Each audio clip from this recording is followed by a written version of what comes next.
hari ini kebenaran-Mu yang berbicara bagi kami. Biarlah Tuhan yang memberkati kami, Engkau berbicara bagi kami. Roh Kudus-Mu bekerja atas setiap kami ya Tuhan. Pengurapan kuasa Roh Kudus-Mu, dan Engkau Tuhan yang memperlengkapi kami. Engkau yang menjadikan kami serupa dan segambar dengan Engkau. Hari ini persiapkan hati dan hidup kami untuk kami menerima kebenaran firman-Mu. Diberkatilah Engkau Tuhan, terpujilah Engkau Tuhan kekal selama-lamanya. Di dalam nama Tuhan Yesus kami berdoa dan kami bersyukur kepada Tuhan. Haleluya. Amin. Silakan duduk Bapak Ibu Saudara kekasih Tuhan. Selamat pagi, Shalom. Hari ini kita akan belajar kebenaran firman Tuhan, yaitu waspadai keserakahan.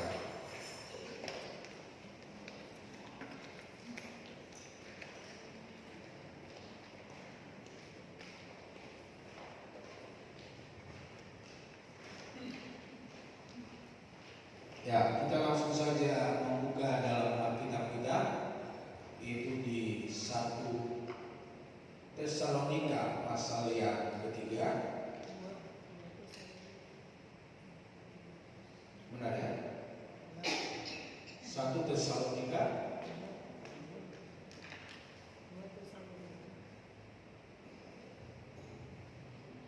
ya, 1 Tesalonika 3 ayat 1 sampai 15.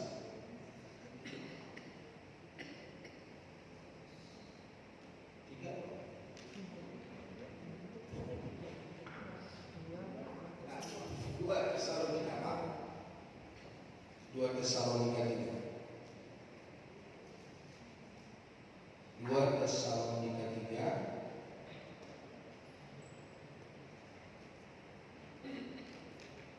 ayat 1 sampai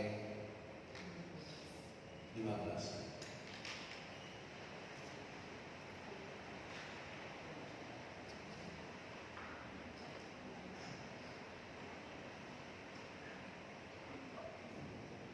Ayo kita baca bersama. 2, 3. Selanjutnya saudara-saudara, berdoalah untuk kami supaya firman Tuhan beroleh kemajuan dan dimuliakan, sama seperti yang telah terjadi di antara kami, dan supaya kami terlepas dari para kacau dan orang-orang jahat, sebab bukan semua orang beroleh iman, tetapi Tuhan adalah setia. Dia akan menguatkan hatimu dan memelihara kamu terhadap yang jahat. Dan kami dalam Tuhan bahwa apa yang kami pesankan kepadamu, kamu lakukan dan akan kamu lakukan. Kiranya Tuhan tetap menunjukkan hatimu kepada kasih Allah dan kepada ketabahan Kristus. Tetapi kami berpesan kepadamu saudara-saudara, dalam nama Tuhan Yesus Kristus, supaya kamu menjauhkan diri dari setiap saudara yang tidak melakukan pekerjaan dan yang tidak menurut ajaran yang telah kamu terima dari kami. Sebab kamu sendiri tahu bagaimana kamu harus mengikuti teladan kami, karena kami tidak lalai bekerja di antara kamu dan tidak makan roti orang dengan percuma, tetapi kami berusaha dan berjerih payah siang malam, supaya jangan menjadi beban bagi siapapun di antara kamu. Bukan karena kami tidak berhak untuk itu, melainkan karena kami mau menjadikan diri kami teladan bagi kamu, supaya kamu ikuti. Sebab juga waktu kami berada di antara kamu, kami memberi peringatan ini kepada kamu: jika seorang tidak mau bekerja, janganlah dia makan. Kami katakan ini karena kami mendengar bahwa ada orang yang tidak tertib hidupnya dan tidak bekerja, melainkan sibuk dengan hal-hal yang tidak berguna.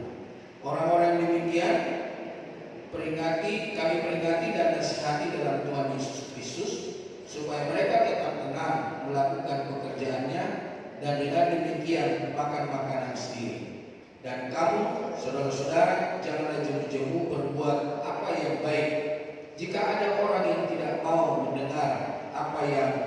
dikatakan dalam surat ini, tandailah dia dan jangan bergaul dengan dia supaya ia menjadi malu. Tetapi janganlah anggap dia sebagai musuh, tetapi tegurlah dia sebagai seorang saudara. Nah, saudara-saudara yang dikasihi oleh Tuhan, dalam tema hari ini supaya kita terbebas dari keserakahan, maka Tuhan mengajari kita supaya kita dapat bekerja dengan baik. Nah, di dalam firman Tuhan berkata, orang yang tidak bekerja tidak patut makan. Orang yang tidak melakukan bagian di dalam hidupnya tidak akan memperoleh bagiannya di dalam Kristus. Nah, Bapak Ibu saudara-saudara kekasih Tuhan, sebagai orang percaya tentu kita harus mengikuti jalannya Tuhan, melakukan apa yang Tuhan izinkan dan Tuhan tunjukkan dalam hidup kita. Pertama-tama sebagai orang percaya, kita menghidupi kebenaran firman Tuhan, kita mengikuti jalannya Tuhan, kita berjalan sesuai dengan kehendak Tuhan, dan Tuhan yang dipermuliakan. Coba lanjut. Nah, Bapak Ibu saudara kekasih, bagaimana kita mewaspadai supaya kita tidak tergantung kepada kekayaan? Yang pertama, saudara, bahaya keserakahan. Orang-orang yang serakah, maka kehidupannya tidak akan menjadi berkat. Dia akan bisa bermusuhan kepada orang lain. Dia akan bisa mengalami perpecahan di dalam hidupnya. Oleh karena keserakahan, ingin mengambil bagian yang sebanyak-banyaknya, ingin mengambil bagian yang bukan miliknya, itu akan membuat seseorang akan memiliki permusuhan, baik di dalam keluarga, baik di dalam pekerjaan, baik bermasyarakat, saudara. Gak tahu Bapak Ibu saudara masih ingat beberapa waktu yang lalu ketika ada di sosial media seorang anak yang tidak puas dengan bagian yang diberikan oleh ibunya. Kemajuan seluruh perusahaan itu adalah oleh karena adiknya, saudara. Namun Bapak Ibu saudara, oleh karena adiknya berhasil, maka si orang ini tidak puas dengan apa yang diberikan oleh ibunya. Yang akhirnya dia mengambil palu, dia hancur itu bangunannya, dan itu jadi perkara dalam hidupnya. Jadi Bapak Ibu saudara, oleh karena ada orang tamak, oleh karena ada orang yang ingin menguasai, maka perpecahan terjadi, permusuhan terjadi, yang akhirnya orang itu ditangkap dan dimasukkan di dalam penjara. Tentu tidak ada seorang pun di antara kita yang mau seperti yang dialami oleh orang ini. Tetapi untuk kita menjauhkan diri keserakahan, mari kita mau saudara supaya kita mengendalikan hidup kita, kita mengendalikan diri kita untuk kita berkenan di hadapan Tuhan. Yang kedua, untuk kita menjaga hidup kita dari keserakahan, yaitu akan menghancurkan diri sendiri. Orang yang serakah itu akan bisa menghancurkan diri sendiri. Yang artinya, saudara, dia akan melakukan apa yang dia mau. Dia tidak ingin apa yang dia kerjakan itu yang membangun persahabatan. Tentu saudara akan melakukan bagiannya dengan apa yang dia kerjakan. Contohnya, dia bisa pergi ke dukun, dia pergi melakukan hal-hal yang tidak baik, yang tidak sesuai dengan kebenaran firman Tuhan. Dengan serakahnya, dengan menipunya, maka kalau saudara kekasih Tuhan, dia akan melakukan berbagai cara bagaimana dia supaya mendapatkan hasil yang akan diperolehnya. Yang berikutnya, di dalam keserakahan akan memicu sebuah kejahatan. Dia akan melakukan kejahatan, saudara. Dia akan melakukan penipuan, dia akan melakukan pencurian, dia akan melakukan 1001 macam cara bagaimana dia supaya dapat berhasil, bagaimana supaya dia dapat melakukan apa yang dia mau, apa yang dia kerjakan di dalam hidupnya. Jadi Bapak Ibu saudara kekasih Tuhan, kita sebagai orang percaya tentu kita harus belajar supaya kita tidak menjadi hidup serakah di dalam hidup ini. Yang berikutnya, Bapak Saudara kasih Tuhan, untuk menjaga hidup kita dari keserakahan, yaitu menjadikan materi sebagai berhala. Ada orang-orang yang terikat kepada harta kekayaan. Berhala itu adalah sesuatu yang menguntungkan di dalam hidupnya, atau sesuatu yang menguasai hidupnya, atau sesuatu yang terutama di dalam hidupnya. Jadi Bapak Saudara kasih Tuhan, ada banyak orang yang membuat terutama baik pekerjaan, baik kedudukan, baik tanggung jawab di dalam hidupnya, yang terutama di dalam hidupnya. Jadi Bapak Saudara kasih Tuhan, tentu kita sebagai orang percaya harus menjauhkan diri dari yang namanya keserakahan. Kita harus mengutamakan Tuhan di dalam hidup kita. Kita harus mengutamakan Dia yang telah mengutamakan kita, yang telah memberikan hidupnya untuk kita. Jadi Bapak Saudara kasih Tuhan, orang-orang yang serakah bisa melupakan Tuhan, bisa melupakan imannya kepada Kristus. Nah, orang yang serakah bisa menghalangi kesetiaan dalam Tuhan. Jadi Bapak Saudara kasih Tuhan, oleh karena pengen dia berhasil, oleh karena dia pengen meraih sesuatu di dalam hidupnya, dia bisa melupakan Tuhan. Dia tidak ingat Tuhan, dia tidak utamakan Tuhan. Saya kenal seseorang yang suka mancing, Saudara. Dan dia berkata begini sama saya, "Kalau lupa saya bertobat, Pak." Saya tanya, "Kenapa?" "Bapak ingat gak beberapa waktu yang lalu itu masuk koran, Saudara. Saya terkatung-katung di tengah laut oleh karena kapal kami karam. Terus itu pas hari Minggu, Pak. Jadi saya tinggalkan peribadatan, saya tinggalkan pelayanan saya demi saya mancing.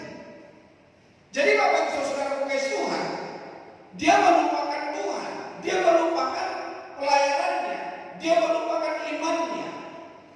Dia tidak setia lagi kepada Tuhan. Sudah mulai berubah. Hidupnya yang dulu setia sekarang sudah mulai aras-arasan.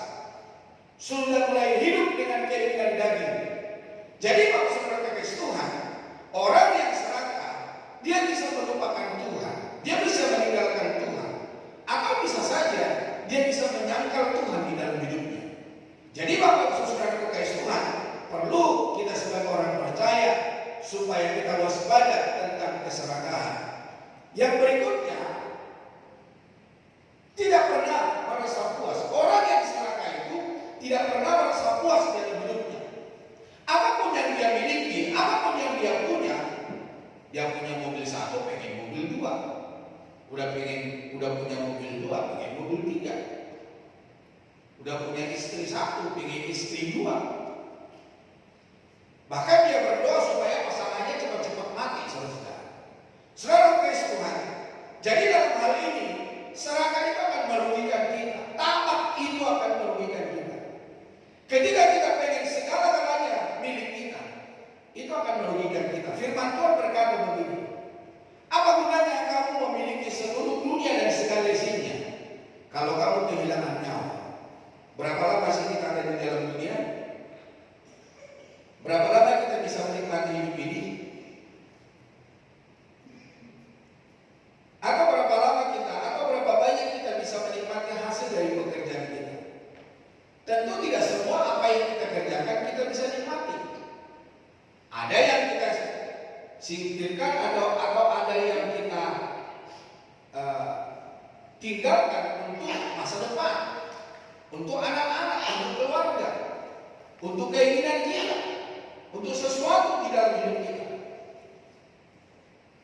Tetapi kalau Saudara kasih Tuhan, oleh pelajaran hari ini, supaya kita jangan menjadi serakah, supaya kita jangan menjadi tamak, supaya kita jangan melakukan segala sesuatu yang terdahulu dan yang terbaik bagi kita. Nah, terus contoh di dalam Alkitab, Raja Ahab. Tentu Bapak Ibu tahu tentang Raja Ahab yang ingin menguasai kebun daripada orang lain. Jadi Bapak Ibu Saudara kasih Tuhan, Ahab ini dia berusaha untuk mengambil alih bagian orang lain. Itu juga banyak terjadi di akhir zaman. Apa yang kita itu bisa dikuasai. Seperti sekarang ini di Samosir ada sebuah perusahaan yang rakyat Samosir itu ingin menutupnya. Karena apa? Merusak lingkungan. Ya katanya sih dari berita yang saya baca. Yang berikutnya selain hanya Raja Ahab, yaitu orang kaya yang bodoh. Orang kaya yang bodoh, yang hidupnya ingin selalu memiliki apa yang bukan miliknya. Dia ambil milik orang lain, dikuasai milik orang lain. Kalau sebuah patok digeser patok orang lain, kalau itu adalah surat daripada tanah, dia urus tanahnya kepada pemerintahan.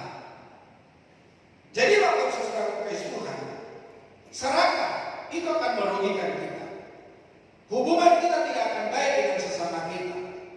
Hubungan kita tidak baik dengan orang lain, dan hubungan kita tidak baik dengan keluarga.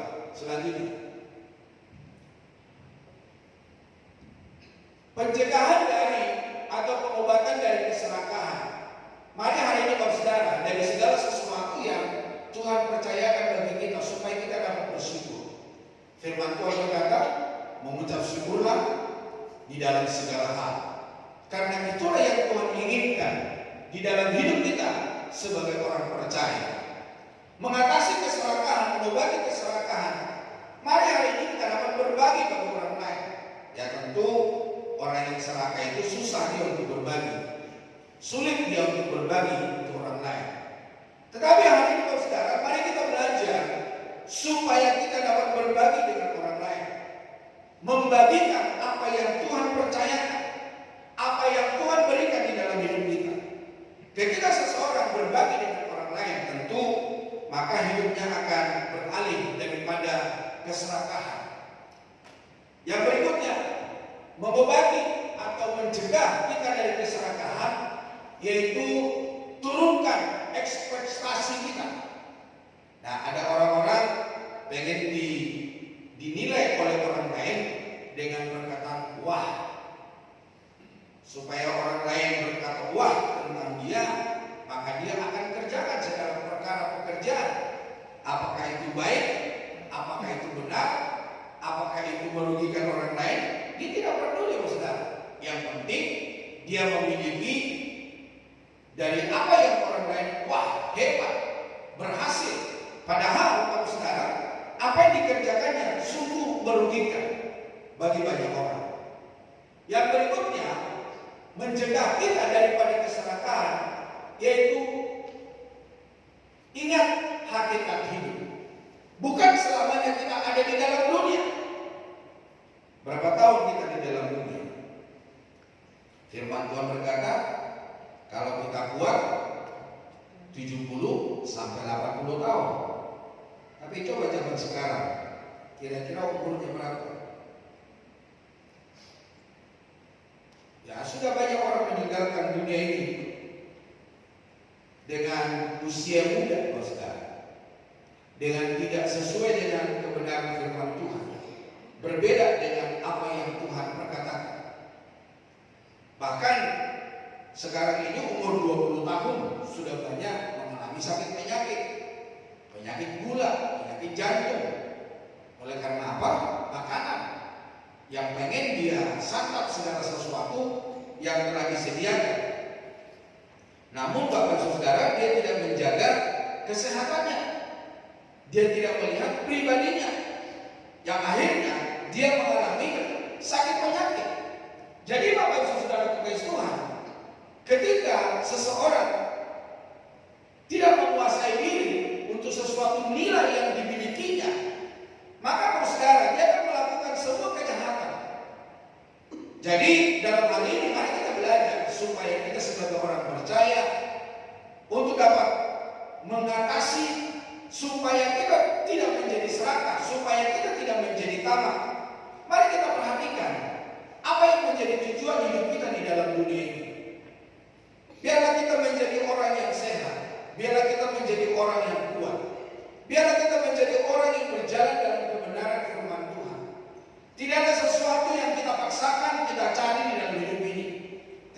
ketika semua apa yang Tuhan berikan bagi kita itu adalah oleh karena kasih dan anugerah Tuhan.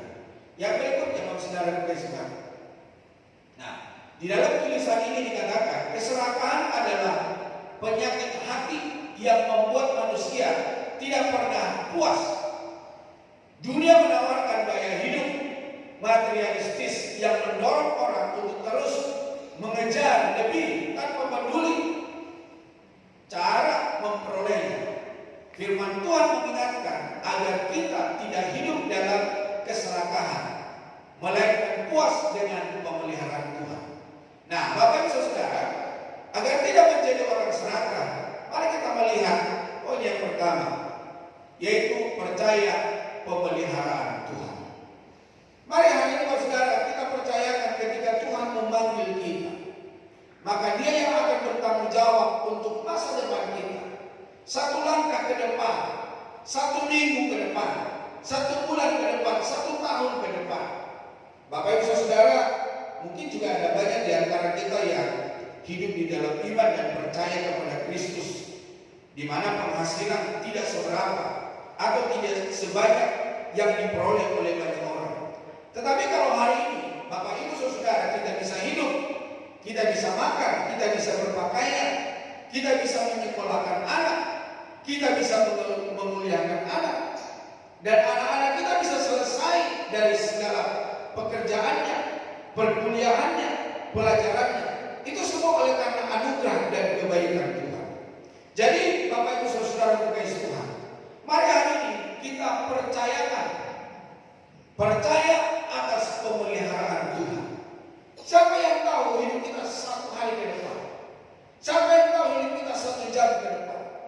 Saya pernah memberikan contoh. Ada zaman kami di Jakarta, Saudara. Saya masih ingat jelas, Saudara. Pagi-pagi jam 6 pagi dan ibadah, Saudara. Di situ ada tantangan untuk mendukung pelayanan penginjilan. Dan saya tahu ada berapa yang diberikan oleh Bapak Ibu. Tapi Bapak Ibu Saudara terkasih Tuhan, jam 10 pagi saya sudah mendapati dia terbaring di rumah sakit dengan tidak menyadarkan diri.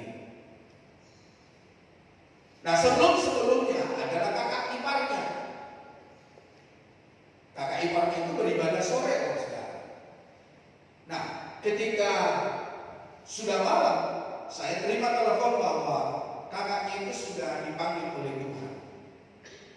Ketika dia membuka pintu, dia terjatuh di depan pintu dan tidak bisa masuk ke rumah. Bapak Ibu Saudara terkasih Tuhan, mari hari ini supaya setiap kita percaya atas pemeliharaan Tuhan. Jangan bersandar kepada kekuatan sendiri, jangan bersandar kepada pengetahuan sendiri, tapi biarlah kita percaya bahwa Tuhan yang akan menolong dan membela hidup kita. Nah, Paulus mendorong jemaat agar tetap berdiri teguh dalam iman meski ada penderitaan. Sekali lagi, supaya kita dapat berdiri teguh di dalam iman meski ada dalam penderitaan. Firman Tuhan berkata, masalah persoalan penderitaan yang kita alami tidak melebihi kekuatan kita. Kalau kita hari ini menderita, Bapak Ibu tidak sampai mati, Saudara. Ada Bapak Ibu punya penderitaan yang Bapak Ibu sampai mati? Belum sampai mati, mungkin mati-matian, Saudara, tetapi tidak sampai mati. Next. Keyakinan bahwa Tuhan memelihara, membebaskan kita dari sikap takut. Hal ini menuntun kita kepada sikap berserah. Mari kita berserah kepada Tuhan. Mazmur berkata, dulu aku muda, sekarang telah menjadi tua, tetapi aku tidak pernah melihat orang benar meminta-minta. Jadi Bapak Saudara, dalam hal ini Tuhan mengajari kita bahwa orang benar tidak akan pernah meminta-minta. Tuhan akan memelihara hidup mereka. Jadi Bapak Saudara terkasih Tuhan, percayakan hidup sepenuhnya kepada Tuhan. Biarlah Tuhan yang menolong, biarlah Tuhan yang membela, biarlah Tuhan yang memenuhi segala kebutuhan dan keperluan kita. Yang berikutnya,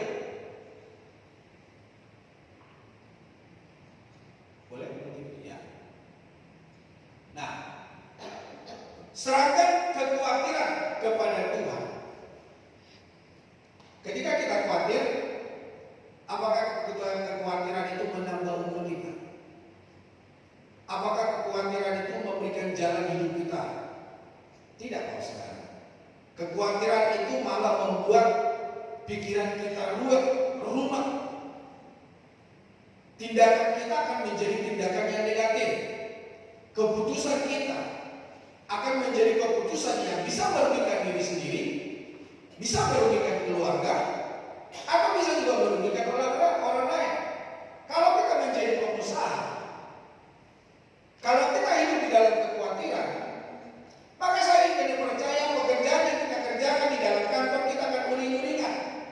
Kita tidak akan bisa menjadi berkat untuk orang lain. Kita akan jadi masalah, Pak Saudara.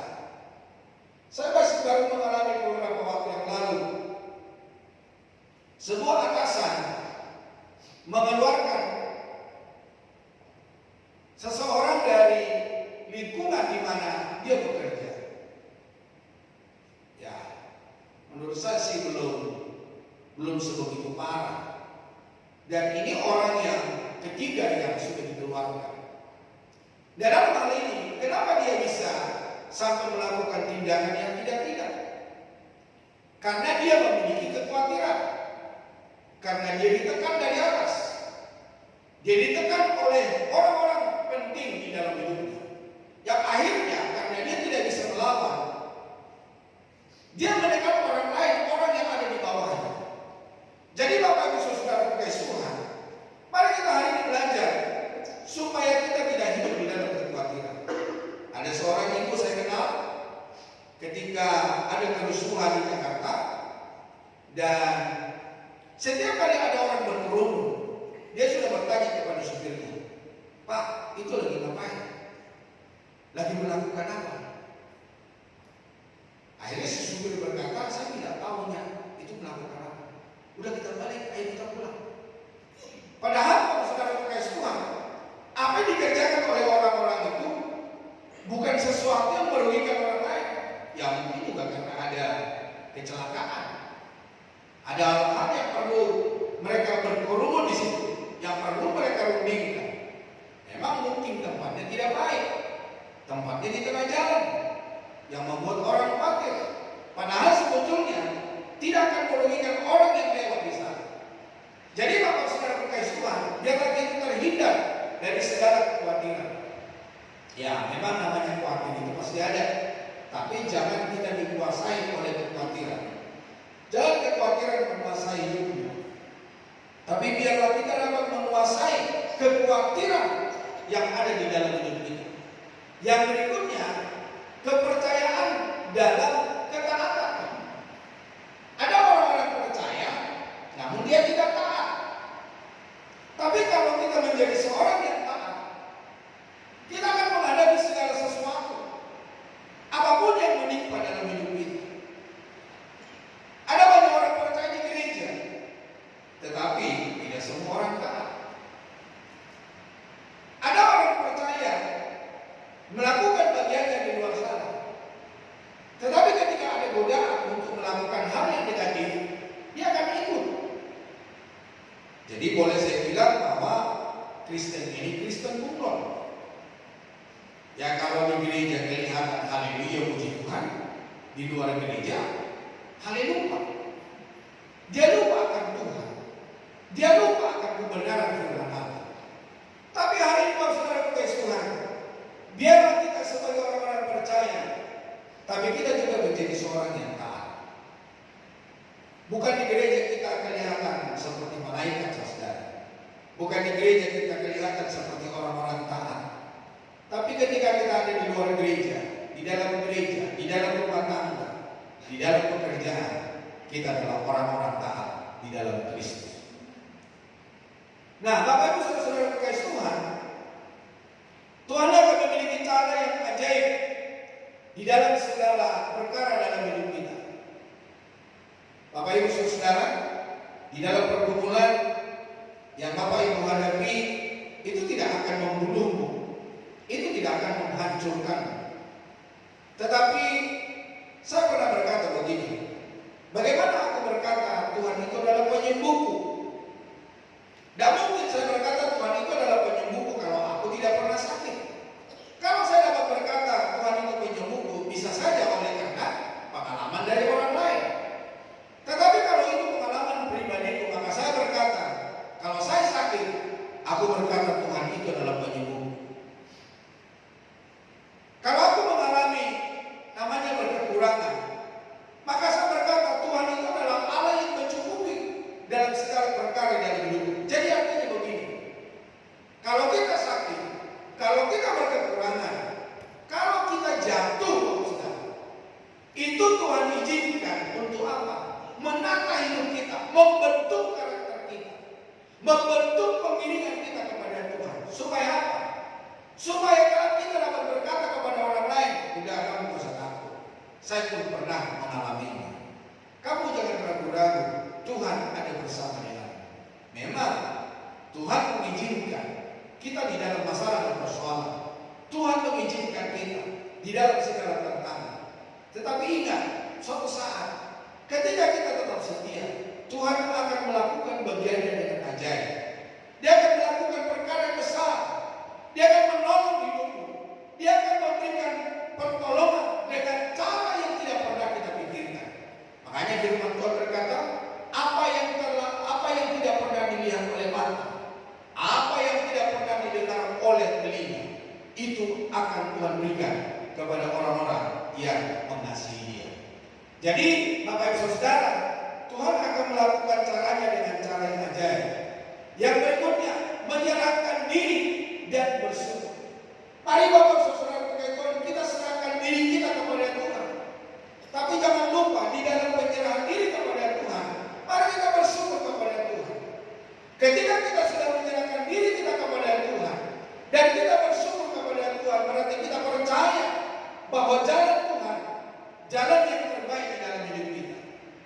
Jadi Bapak Saudara kekasih Tuhan, orang yang menyerahkan diri, bisa saja dia bersyukur-syukur, bisa saja dia tidak bersuka cita. Tetapi orang yang menyerahkan diri dengan dia bersyukur kepada Tuhan, dia percaya bahwa Tuhan sanggup melakukan perkara besar di dalam hidupnya. Jadi Bapak Saudara kekasih Tuhan, percayalah bahwa Tuhan akan menolong dan membela dalam hidupnya. Yang berikutnya Bapak Saudara, perlu ada sebuah tindakan nyata. Ada sebuah firman berkata, iman tanpa perbuatan adalah sia-sia. Jadi ketika kita beriman kepada Tuhan, ada sebuah tindakan yang kita lakukan di dalam hidup kita. Maka Bapak Saudara kekasih Tuhan, tindakan nyata yang dilakukan adalah sesuatu yang bisa dilihat, sesuatu yang bisa dirasakan oleh orang lain. Jadi Bapak Saudara kekasih Tuhan, sebagai orang yang beriman, bukan hanya berkata saya orang beriman, tetapi ada sebuah tindakan, ada sebuah perilaku nyata, ada sebuah sesuatu yang bisa dipelajari, yang dilihat oleh orang lain, yang dapat kita lakukan di dalam hidup kita. Yang berikutnya Bapak Saudara. Nah, poin yang kedua, bagaimana kita menghindari diri dari segala ketamakan, menghindari buruknya pergaulan. Jadi bagaimana supaya kita tidak menjadi orang tamak? Tentu kita perlu tahu siapa teman kita, siapa orang-orang di sekitar kita, siapa orang-orang yang mendukung kita, siapa orang-orang yang membela dalam tugas dan tanggung jawab yang kita berikan. Nah, pergaulan yang salah sering menularkan gaya hidup cinta uang. Hindari gaya hidup negatif yang merusak diri. Jadi Bapak Saudara kekasih Tuhan, coba hari ini kita pikirkan siapa teman kita di luar sana, siapa orang-orang yang mendukung kita. Adakah kita semakin baik? Adakah kita semakin rohani? Adakah kita semakin setia kepada Tuhan? Adakah kita semakin melakukan kehendak Tuhan? Adakah kita bertumbuh secara rohani? Atau kita hanya sekedar datang ke gereja sebagai tuntutan? Ya, karena saya orang Kristen saya ke gereja lah. Ya, karena saya orang Kristen saya beribadah lah. Tapi tidak ada Tidak ada sesuatu yang kita dapatkan dalam perkumpulan di gereja. Ya, datang ke gereja dengan sakit kepala, dia pulang tambah pusing. Datang ke gereja dengan masalah, dia pulang semakin ruwet hidupnya dan semakin tidak baik hidupnya. Jadi Bapak Ibu Saudara dikasih Tuhan, supaya kita dapat melihat siapa yang mendukung, siapa yang memberikan kekuatan penghiburan, siapa yang membawa kita kepada kemenangan dan keberhasilan di dalam segala tantangan ini. Yang berikutnya, nah, Paulus menasihati jemaat untuk menegur mereka yang hidup tidak tertib, bahkan menjauhi pergaulan yang merusak. Di dalam 1 Korintus pasal 5 ayat 33 dikatakan apa? Janganlah kamu sesat. Pergaulan yang buruk merusakkan kebiasaan yang baik. Jadi Bapak Saudara kekasih Tuhan, Bapak Ibu bisa menilai bagaimana hidupmu hari ini. Apakah engkau hidupmu menjadi berkat, hidupmu semakin baik, hidupmu semakin bertumbuh, atau semakin jauh dari hadapan Tuhan? Nah, berikutnya, menghindari buruknya pergaulan. Yang pertama, sadari pengaruh pergaulan. Menghindari pergaulan besar, kita perlu sadar, ini orang ini perkataannya benar enggak? Perlakuannya benar enggak? Arahannya benar enggak? Tindak tanduknya benar enggak? Jangan sampai Bapak Saudara, pergaulan kita malah menghancurkan kebaikan kita. Yang berikutnya, ketahui dampak buruk pergaulan.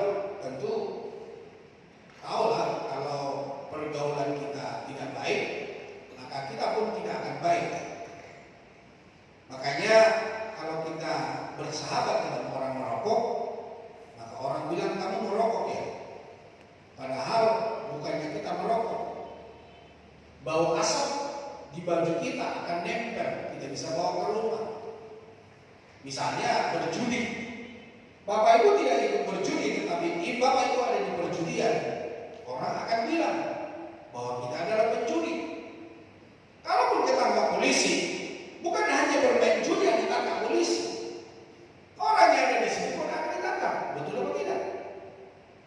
Jadi Bapak Saudara kekasih Tuhan, dampak pergaulan buruk, ya kita pun akan disebut orang yang buruk, Bapak Saudara.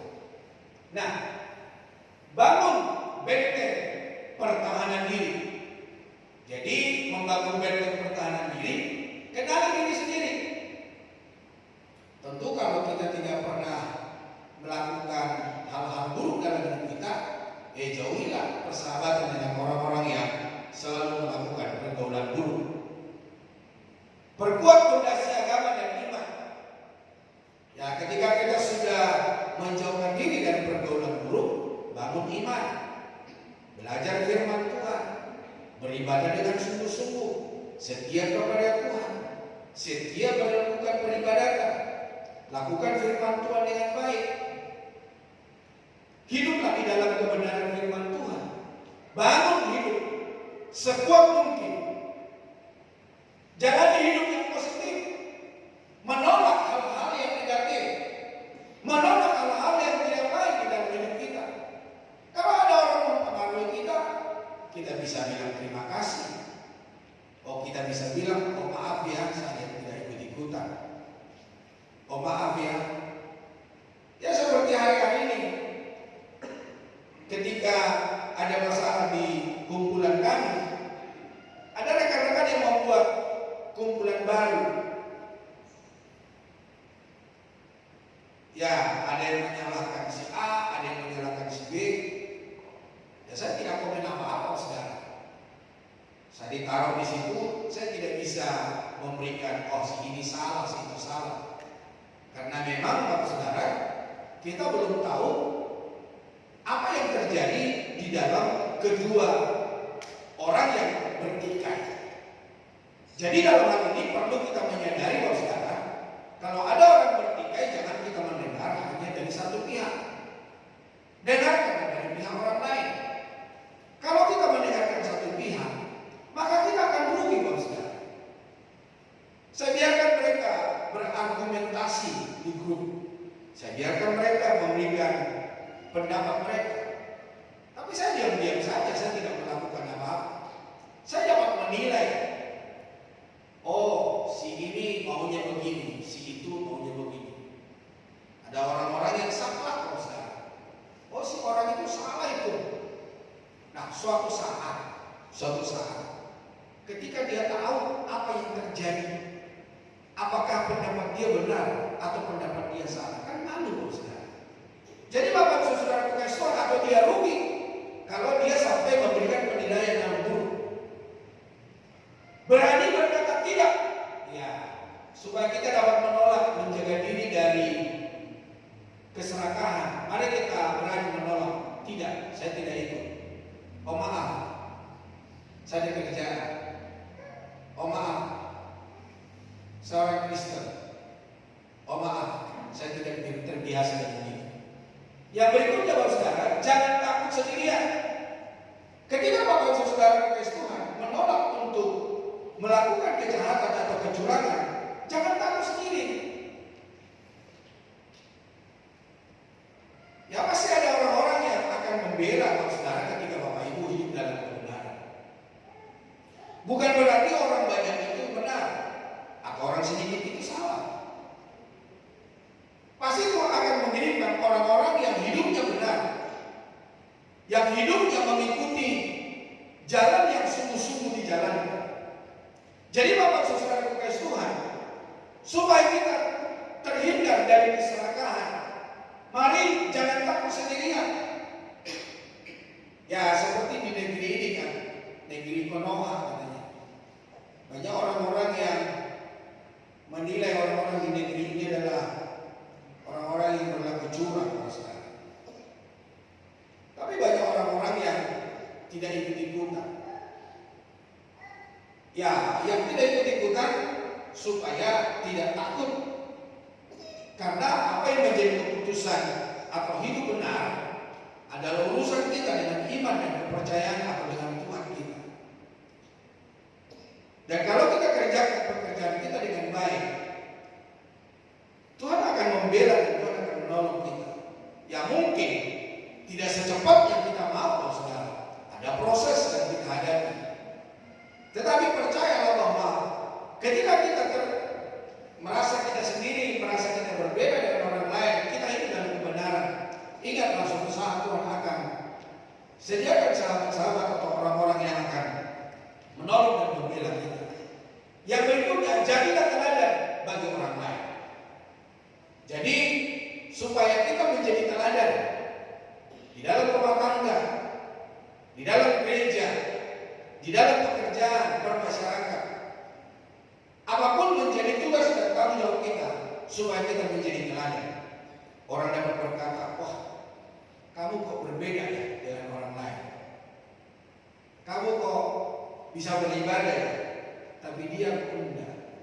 Padahal dia lebih lama loh dari kamu. Jadi Bapak Saudara kekasih Tuhan, mari hari ini supaya kita memiliki ada sebuah perbedaan dari orang lain. Nah,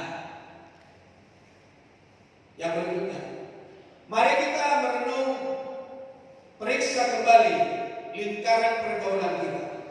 Apakah mereka membangun kita atau malah menghancurkan? Pilihlah, ada di tangan, pilihan ada di tangan kita, dan pilihan itu akan menentukan masa depan kita. Yang berikutnya, yang terakhir, yang ketiga, untuk menghindari kita dari segala ketamakan, tekun berbuat kebaikan. Lawan dari keserakahan adalah kemurahan hati, berbuat baik, suka memberi, suka berbagi, suka memperhatikan. Lawan dari keserakahan adalah kemurahan hati. Agar tidak terjebak dalam keserakahan, kita perlu melatih diri menjadi pribadi generous. Generous itu adalah manusia berderma. Manusia suka memberi, manusia suka memberikan sesuatu kepada orang lain. Jadi Bapak Saudara kekasih Tuhan, ya orang yang serakah ya tentu tidak akan mau dia memberi. Pokoknya semuanya untuk saya, semuanya untuk saya. Kalau toh Bapak Ibu melihat dia memberikan, ya sebetulnya bukan dari hati yang tulus, supaya dibilang oleh orang lain, wow, supaya dibilang oleh orang lain, orang baik. Tapi hari ini Bapak Saudara kekasih Tuhan, mari kita menghindari diri dari segala ketamakan. Tekun berbuat kebaikan. Lanjut. Paulus mengingatkan agar jangan jemu-jemu berbuat baik, terus melakukan kebaikan. Ada di Galatia pasal 6. Apapun hasil, dengan berbagi kita menyimpan harta di surga, bukan di bumi, di mana genap dan karat dapat merusak. Di dalam Injil Matius 6:19-20. Bapak Ibu Saudara, ketika Bapak Ibu melakukan kebaikan kepada orang lain, bukan karena Bapak Ibu menolong orang itu, bukan karena Bapak Ibu meringankan beban orang itu, tetapi firman Tuhan berkata, ketika kita berbuat baik sama orang lain, kita juga lagi berbuat baik kepada diri kita sendiri. Ketika kita menanggung orang lain, firman Tuhan berkata, kamu lagi menanggung malaikat Tuhan. Kita lagi memperhatikan malaikat Tuhan. Dengan tidak kita sadari, ketika kita menolong orang lain, kita ternyata telah menolong Tuhan. Jadi segala kebaikan yang kita tabungkan kepada orang lain adalah sesuatu yang tidak sia-sia di hadapan Tuhan. Berikutnya. Nah, poin-poin renungan kita dalam hal supaya kita berbuat baik, janganlah jauh-jauh berbuat baik. Yang kedua, manfaatkan setiap kesempatan. Kalau ada kesempatan untuk kita membagikan sesuatu dan kita memilikinya, jangan seperti firman Tuhan berkata, udahlah pergilah ke sana. Padahal kamu punya apa yang dia minta daripadamu. Misalnya dia minta sepatu, terus kita bilang, udahlah kamu pergi aja. Padahal kita punya apa yang dia minta. Bapak Ibu Saudara, manfaatkan setiap kesempatan. Kalau ada kesempatan untuk kita berbagi, untuk mendukung pekerjaan Tuhan, lakukan, saudara. Karena apa yang kita kerjakan, apa yang kita perbuat, itu bukan untuk manusia. Kebaikan menghasilkan buah. Jadi Bapak Saudara, segala kebaikan yang kita kerjakan adalah buah dari Roh. Orang-orang yang berbuat baik, dia lagi menghidupi Roh Kudus yang hidup di dalam hidupnya.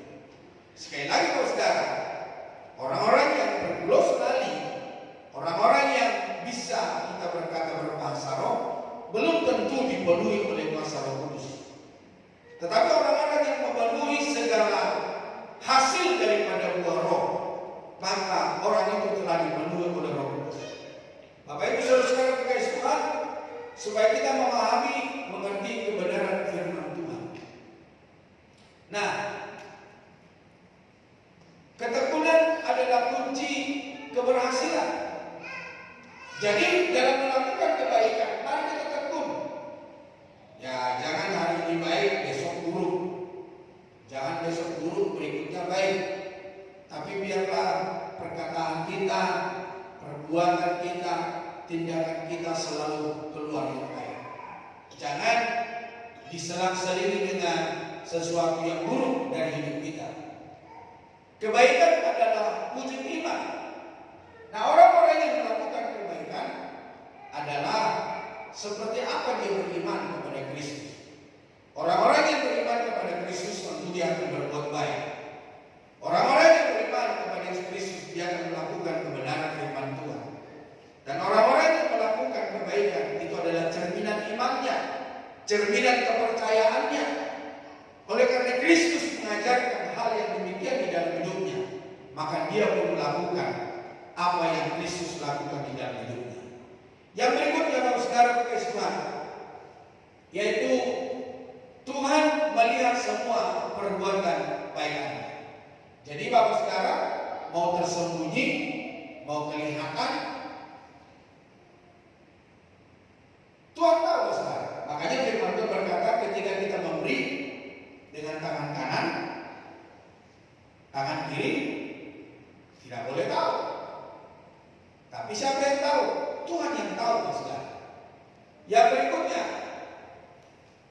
ketekunan dalam tantangan. Nah, ketika kita mengalami kesulitan, jangan lari dari kesulitan, Saudara.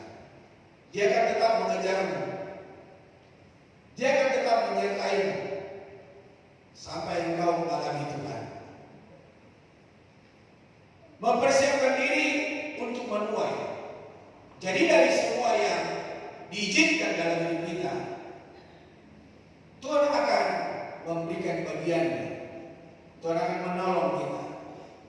Di dalam firman Tuhan berkata ketika kita menabur dengan air mata, kita akan menuai dengan sorak-sorai. Ketika kita menabur dengan duka cita, kita akan menuai dengan sukacita.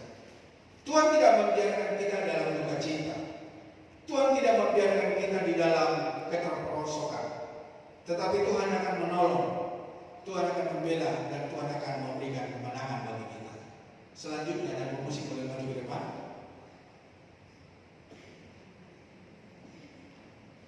Ya, tentu Bapak Saudara sering melihat di sosial media atau film-film dari Tiongkok sana, yaitu film Mandarin. Seringkali digambarkan bahwa jika seorang ingin menjadi seorang ahli kungfu yang handal, sang guru akan memberi beban kepada murid. Beban itu jika dengan tekun diterima dan dipakai, lama-kelamaan sang murid akan menjadi semakin kuat. Hal ini tidak terjadi dalam waktu yang singkat atau instan. Murid-murid yang baru belajar tidak segampang yang kita lihat, Pak Saudara. Saya beberapa waktu yang lalu saya suka melihat anak-anak kecil mungkin masih 4, 5, 6 tahun, mereka main apa itu namanya, tenis meja, pingpong. Nah, karena dia main pingpong, Pak Saudara, sampai dia nangis, sampai dia capek, Pak Saudara. Nah, saya melihat latihan Pak di sana itu luar biasa. Nah, kita di dalam Kristus, ketika kita latihan kuat, kita latihan terampil, maka kita akan merasa ringan untuk menghadapi segala tantangan dan rintangan. Lanjut. Kekuatan dan kebanggaan ini, kekuatan dan ketangguhan ini terbangun sedikit demi sedikit dalam diri sang guru. Tidak mudah memang untuk hidup dalam kebenaran Tuhan. Namun jika manusia setia untuk terus berusaha, lama-kelamaan manusia akan semakin dikuatkan untuk semakin mengikuti kebenaran Tuhan. Bapak Ibu Saudara, ketika kita berkata tidak kepada keserakahan, ketika kita berkata tidak kepada hal-hal yang negatif dalam hidup kita, maka karakter kita akan terbentuk menjadi karakter yang baik. Karakter kita akan terbentuk menjadi karakter yang memuliakan Tuhan. Tetapi kalau kita sudah mulai biasa dengan hal-hal yang buruk dalam hidup kita, itu akan mendidik kita untuk hal yang buruk sampai kita meninggalkan dunia ini. Jadi Bapak Ibu Saudara Tuhan, mari hari ini supaya kita menjadi orang-orang yang melakukan kebenaran firman Tuhan. Hiduplah sesuai dengan kehendak Tuhan. Hiduplah sesuai dengan kebenaran firman Tuhan. Dan kiranya Tuhan Yesus memberkati Bapak Ibu Saudara. Mari kita sama-sama bangkit berdiri.